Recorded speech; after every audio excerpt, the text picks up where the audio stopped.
नमस्कार दोस्तों, question discussion के एक और नए वीडियो में आपका स्वागत है। तो चलिए शुरू हो जाइए। ये रहा आपका अगला क्वेश्चन है कि निम्नलिखित में कौन से वैज्ञानिक ने दो आवेशित कणों के बीच आकर्षण या प्रतिकर्षण के बल को नियंत्रित करने वाला नियम दिया था। तो दो आवेशित कणों के बीच आकर्षण या प्रतिकर्षण करने का जो नियम दिया था वो कूलॉम ने दिया था, और कूलॉम ने कूलॉम का नियम दिया था। कौन सा नियम दिया था? कूलॉम का नियम दिया था। कूलॉम का नियम दिया था। कूलॉम का नियम दिया था। और ये किसने दिया था? तो चार्ल्स कूलॉम ने दिया था। कूलॉम का नियम किसने दिया? चार्ल्स कूलॉम ने। उसका कहना था कि अगर दो आवेश हैं Q1, एक आवेश Q1 है और दूसरा आवेश Q2 है, और इनके बीच की दूरी अगर r है, तो इनके बीच लगने वाला आकर्षण या प्रतिकर्षण का जो बल होगा ना, बल F, ये आवेश के गुणनफल के समानुपाती, आवेश के गुणनफल के समानुपाती, और इनके बीच की दूरी वर्ग के व्युत्क्रमानुपाती होता है। इनके बीच की दूरी वर्ग के क्या होता है? व्युत्क्रमानुपाती। यानी आवेश के गुणनफल के समानुपाती और इनके बीच की दूरी वर्ग के व्युत्क्रमानुपाती होता है। यही किसका नियम था? कूलॉम का नियम था। अब देखिए कि आप पढ़े समानुपाती का साइन हटता है, कांस्टेंट आता है, तो यहाँ से समानुपाती का साइन हटाइएगा तो ये बराबर आएगा, एक साथ में कांस्टेंट आता है के Q1 Q2 बट्टा क्या आर स्क्वायर। अब देखिए कि यहाँ से एक फॉर्मूला होता है के बराबर 1/4πε0। के बराबर होता है 1/4πε0। अब इसकी बात करें तो यहाँ से आप के जगह 1/4πε0 लिख सकते हैं, तो यहाँ से लिखेगा 1/4πε0 Q1 Q2 बट्टा क्या आर स्क्वायर। अब देखिए यहाँ से एक फॉर्मूला है बराबर के Q1 Q2 बटे आर स्क्वायर, या बराबर 1/4πε0 Q1 Q2 बटे आर स्क्वायर। अब यहाँ की बात करें, के क्या है? के कांस्टेंट है, जिसका मान पूछता है तो के का मान होता है 9 × 10 के पावर 9 न्यूटन मीटर स्क्वायर बट्टे कूलम स्क्वायर। और ये एप्सिलॉन नॉट की बात करें तो एप्सिलॉन नॉट जो है निर्वात में परम वैद्युतशीलता है, जिसका मान पूछता है 8.85 × 10 के पावर -12 कूलम स्क्वायर बट्टे न्यूटन मीटर स्क्वायर। के का मान होता है 9 × 10 के पावर 9 न्यूटन मीटर स्क्वायर बटे कूलम स्क्वायर, और एप्सिलॉन नॉट का मान होता है 8.85 × 10 के पावर -12 कूलम स्क्वायर बटे न्यूटन मीटर स्क्वायर। ये जो है निर्वात में परम वैद्युतशीलता है, निर्वात की परम वैद्युतशीलता है, परम वैद्युतशीलता, वैद्युत। अब देखिए कि यहाँ जो होता है, कहता था कि ये जो आवेश के गुणनफल के समानुपाती और इनके बीच की दर के व्युत्क्रमानुपाती, इसका मतलब है कि अगर ये दूरी बढ़ेगा तो घट जाएगा, अगर ये घटेगा तो वाला बढ़ जाएगा। अगर आवेश का मान बढ़ेगा तो ये आकर्षण या प्रतिकर्षण का बल जो होगा ये क्या होगा? बढ़ जाएगा। अब देखिए क्वेश्चन कह रहा था कि निम्नलिखित में कौन सा वैज्ञानिक दो स्थिर आवेश कणों के दो स्थिर आवेशित कणों के बीच आकर्षण या प्रतिकर्षण बल को नियंत्रित करने वाला नियम दिया था? किसने दिया था? इसका पूरा नाम होता है चार्ल्स कूलॉम। क्या नाम है? Charles Coulomb. बता दीजिए आंसर क्या होगा? Charles Coulomb. देखिए किस ऑप्शन में है। पहला ऑप्शन है चार्ल्स ड्यूवेल, बी ऑप्शन है माइकल फैराडे, सी है आर्किमिडीज, और डी ऑप्शन है चार्ल्स कूलॉम। इसका आंसर क्या होगा? Option D. नेक्स्ट क्वेश्चन है कि किसी आवेश का विद्युत क्षेत्र बल, विद्युत क्षेत्र बल, पहला ऑप्शन है कि दूरी के साथ बढ़ता है। देखिए अगर ई वाला बढ़ेगा तो घट जाएगा, अगर दूरी बढ़ेगा तो क्या हो जाएगा? घट जाएगा। इसका मतलब ये गलत है, पहला क्या है? गलत है। बी की बात करें तो बी देखिए कह रहा है दूरी के घन के साथ घटता है, दूरी के वर्ग के साथ घटता है, घन के साथ नहीं, स्क्वायर है, इसका मतलब ये भी नहीं होगा। सी ऑप्शन कह रहा है कि दूरी के साथ घटता है, दूरी के साथ घटता है लेकिन दूरी के वर्ग के साथ घटता है, तो इसका मतलब ये भी नहीं होगा। अब डी ऑप्शन देखिए कह रहा है दूरी के वर्ग के साथ घटता है, दूरी के वर्ग के साथ घटता है, तो इसका आंसर क्या होगा? Option D. नेक्स्ट क्वेश्चन है कि कूलॉम का नियम क्या कहता है? तो देखिए कूलॉम का नियम क्या कहता है कि दो आवेश है Q1 Q2 और इनके बीच की दूरी अगर r है, इनके बीच लगने वाला आकर्षण या प्रतिकर्षण का बल जो है ये आवेश के गुणनफल के समानुपाती और इनके बीच की दूरी वर्ग के व्युत्क्रमानुपाती होता है। यही किसका नियम था? कूलॉम का नियम। अब देखिए किस ऑप्शन में लिखा हुआ है, तो ऑप्शन सी में लिखा हुआ है, तो इसका आंसर क्या होगा? ऑप्शन सी।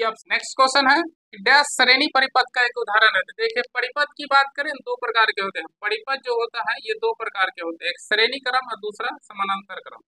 एक होता है श्रेणी क्रम, श्रेणी क्रम, और एक होता है समानांतर क्रम, समानांतर क्रम। एक होता है श्रेणी क्रम और एक होता है समानांतर क्रम। श्रेणी क्रम की बात करें इसमें धारा का मान समान होता है, धारा का मान क्या होता है? समान, धारा का मान समान होता है, और इसके जो वोल्टेज होता है, वोल्टेज ये अलग अलग होता है। धारा का मान समान और ये वोल्टेज जो होता है ये अलग अलग होता है, अलग अलग होता है। और इसकी बात करें इसमें धारा जो होता है ये अलग अलग होता है, धारा जो होता है ये होता है अलग अलग, धारा होता है अलग अलग, और ये वोल्टेज जो होता है ये समान होता है। वोल्टेज क्या होता है? समान होता है। अब देखिए इसके एग्जाम्पल की बात करें, इसके एग्जाम्पल में आता है अमीटर, इसके एग्जाम्पल में आता है अमीटर। अमीटर को श्रेणी क्रम में जोड़ा जाता है। और सजावटी लाइट की बात करें, सजावटी लाइट की बात करें तो ये भी क्या होता है? ये श्रेणी क्रम में लगाया जाता है। एक झालर लाइट को भी श्रेणी क्रम में लगाया जाता है। फ्यूज की बात करें, फ्यूज फ्यूज को भी श्रेणी क्रम में जोड़ा जाता है। गैल्वेनोमीटर की बात करें, ये भी श्रेणी क्रम में जोड़ा जाता है। गैल्वेनोमीटर ये सब किसमें जोड़ा जाता है? श्रेणी क्रम। और इसके एग्जाम्पल की बात करें, इसके एग्जाम्पल में आता है घर की वायरिंग जो होता है, घरों में वायरिंग जो होता है, घरों में वायरिंग जो होता है ये समानांतर, घरों में वायरिंग होता है। टीवी, पंखा लगता है, बल्ब लगता है, फ्रिज लगता है, ये सब समानांतर क्रम में जुड़ा होता है। वोल्ट मीटर भी किसमें जुड़ा होता है? समानांतर क्रम में। वोल्ट मीटर भी किसमें जुड़ा होता है? समानांतर क्रम में। अब देखिए कह रहा था क्वेश्चन कि श्रेणी परिपथ का एक उदाहरण है। श्रेणी परिपथ का उदाहरण है, पहला ऑप्शन है घरेलू वायरिंग। देखिए घरेलू वायरिंग तो समानांतर क्रम का है, ये होगा नहीं। बी ऑप्शन है सजावटी लाइट। देखिए सजावटी लाइट जो होता है ये श्रेणी क्रम का उदाहरण है, तो इसका आंसर क्या होगा? Option B. नेक्स्ट क्वेश्चन है कि एक फ्यूज का कार्य सिद्धांत होता है। तो देखिए फ्यूज की बात करें ना, फ्यूज की बात करें तो फ्यूज का जो होता है प्रतिरोध उच्च होता है। फ्यूज की बात करें, फ्यूज का प्रतिरोध जो होता है वो उच्च होता है, प्रतिरोध उच्च होता है। फ्यूज का प्रतिरोध क्या होता है? उच्च होता है। और इसका गलनांक जो होता है निम्न होता है। गलनांक निम्न होता है। गलनांक क्या होता है? निम्न होता है। और इसकी फ्यूज की बात करें तो यह उसमें धारा के उसमें प्रभाव पर आधारित होता है। धारा का उष्मीय प्रभाव पर आधारित होता है। धारा का उष्मीय प्रभाव पर काम करता है। धारा का उष्मीय प्रभाव। अब देखिए धारा का उष्मीय प्रभाव का मतलब होता है धारा के कारण से उष्मा उत्पन्न हो जाता है, तो धारा का उष्मीय प्रभाव कहा जाता है। अब इसकी बात करें, फ्यूज जो होता है, फ्यूज को श्रेणी क्रम में जोड़ा जाता है। किसमें जोड़ा जाता है?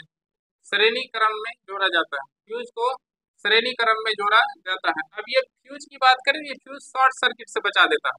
शॉर्ट सर्किट से बचा देता है। शॉर्ट सर्किट को रोकता है। शॉर्ट सर्किट को क्या करता है?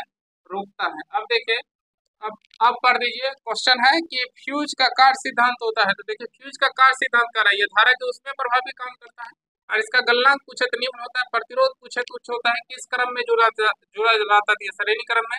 क्या काम रहता है? ये शॉर्ट सर्किट को रोकता है। चलिए आंसर बता दीजिए क्या है। पहला है कि विद्युत धारा का उत्पन्न प्रकाश, नहीं। बी ऑप्शन है विद्युत धारा का उत्पन्न उष्मा, ये सही बात है, यानी धारा के उसमें प्रभाव पे आधारित है। इसका आंसर क्या होगा? Option B.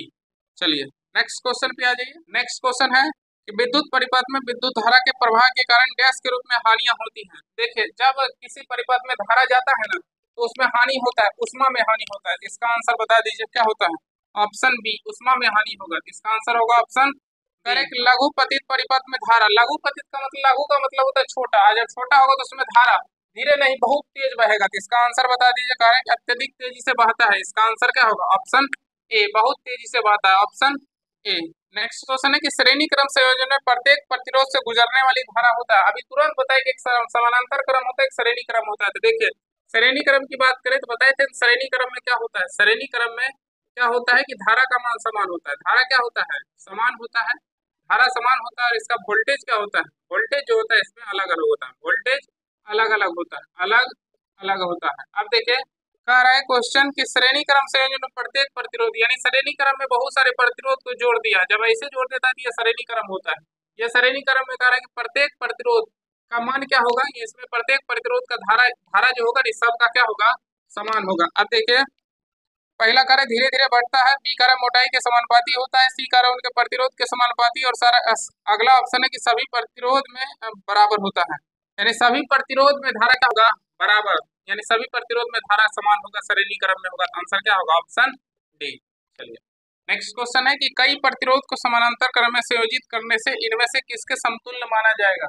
तो समतुल्य का मतलब होता है बराबर। अब देखिए कि पहला कार्य कि चालक के अनुप्रस्थ काट के क्षेत्रफल में वृद्धि करना।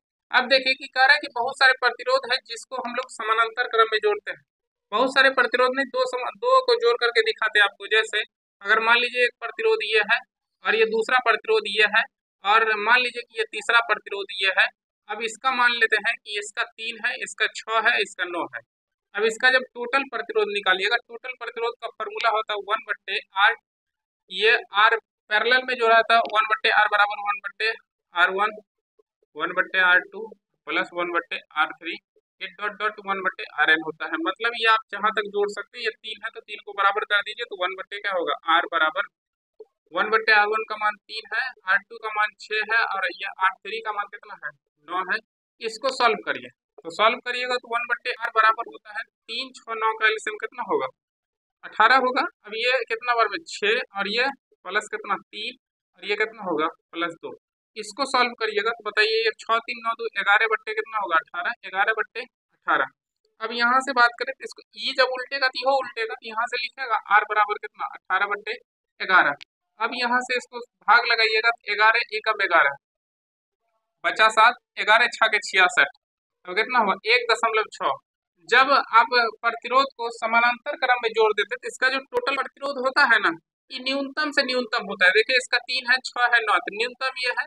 टोटल प्रतिरोध जो होगा ये न्यूनतम से न्यूनतम होता है, न्यूनतम से न्यूनतम होता है। अब देखिए कि पहला ऑप्शन कह रहा है कि क्या करने से समतुल्य हो जाएगा। अब देखिए पहला ऑप्शन कह रहा है इसमें जो समानांतर क्रम में जोड़ा है तो इसका प्रतिरोध न्यूनतम से न्यूनतम मतलब कम हुआ है। अब देखिए कि इसमें समतुल्य केकरा बराबर हो जाएगा। तो अब देखिए पहला ऑप्शन कह रहा था कि चालक तार के अनुप्रस्थ काट के क्षेत्रफल में वृद्धि करना। अब देखिए आर का एक फार्मूला होता है प्रतिरोध का, रो एल बट्टे ए। ये प्रतिरोधकता है, एल चालक तार की लंबाई, ए अनुप्रस्थ काट का क्षेत्रफल, आर प्रतिरोध है। अब बताइए इसको अगर बढ़ा दे तो लंबाई बढ़ेगा तो प्रतिरोध बढ़ेगा, प्रतिरोध बढ़ेगा, लेकिन इसका प्रतिरोध कम है तो कम होना चाहिए। अगर ई बढ़ जाएगा तो ई बढ़ जाएगा, तो बढ़ जाएगा तो समतुल्य का मतलब बराबर नहीं होगा। अब देखिए अगर ई वाला बढ़ गया तो ई वाला घट जाएगा और कम हो जाएगा मतलब बराबर हो जाएगा। अब देखिए पहला ऑप्शन कह रहा है कि चालक की अनुप्रस्थ काट के क्षेत्रफल में वृद्धि करना। अगर ये वाला बढ़ गया, क्षेत्रफल में वृद्धि हुआ, ये वाला घट जाएगा, ई बढ़ेगा तो क्या हो जाएगा घट जाएगा। तो ये सही है, ई घट जाएगा तो इसका मतलब ई भी कम हो गया, डी भी कम, ये दोनों आपस में बराबर हो गया, तो इसका मतलब क्या है ऑप्शन ए सही। नेक्स्ट क्वेश्चन है कि फ्यूज तार से संबंधित निम्न कथनों पर विचार करिए। बताइए आंसर फ्यूज तार के बारे में। तो फ्यूज का बताइए, फ्यूज को किस में जोड़ा जाता है श्रेणी क्रम में। फ्यूज का प्रतिरोध जो होता है उच्च होता है, उसका गलनांक क्या होता है निम्न होता है। फ्यूज की बात करिए शॉर्ट सर्किट से क्या करता है बचा देता है। अब देखिए कह रहा था फ्यूज तार से संबंधित निम्न कथनों पर विचार करिए। कह रहा है कि यह उपकरण के साथ श्रेणी में जोड़ा जाता है, सही बात है। और दूसरा ऑप्शन है कि यह निम्न गलनांक वाले पदार्थ से बना होता है, ये भी सही है, यानी ये भी सही है और ये बी भी सही है। तो बताइए आंसर क्या होगा। ए और बी दोनों ऑप्शन बी पे लिखा हुआ है, पहला और दूसरा दोनों सही है, तो आंसर क्या होगा ऑप्शन। नेक्स्ट क्वेश्चन है कि समानांतर परिपथ के संबंध में कौन सा कथन सत्य है। पहला कह रहा है कि समानांतर परिपथ की निबल का मतलब होता है नेट करंट अलग अलग धाराओं से हमेशा कम होता है। और बी ऑप्शन है कि समानांतर परिपथ के अलग अलग प्रतिरोधों के टर्मिनल के बीच विभवांतर हमेशा असमान होता है। सी है कि समानांतर परिपथ का निवल प्रतिरोध अलग अलग प्रतिरोधों के योग से अधिक होता है। और डी ऑप्शन है कि समानांतर परिपथ का निवल प्रतिरोध का मतलब नेट रेसिस्टेंस अलग अलग प्रतिरोध के योग से हमेशा कम होता है। अभी तुरंत आपको पूरा लिख करके बताए थे, जब समानांतर जोड़ा जाता है जिसका जो नेट प्रतिरोध टोटल प्रतिरोध होता है समानांतर में न्यूनतम से न्यूनतम होता है, कम से कम होता है। तो इसका आंसर क्या होगा ऑप्शन डी। और अगर श्रेणी क्रम में जोड़ा जाता है तो अधिकतम से अधिकतम होता है टोटल प्रतिरोध। आंसर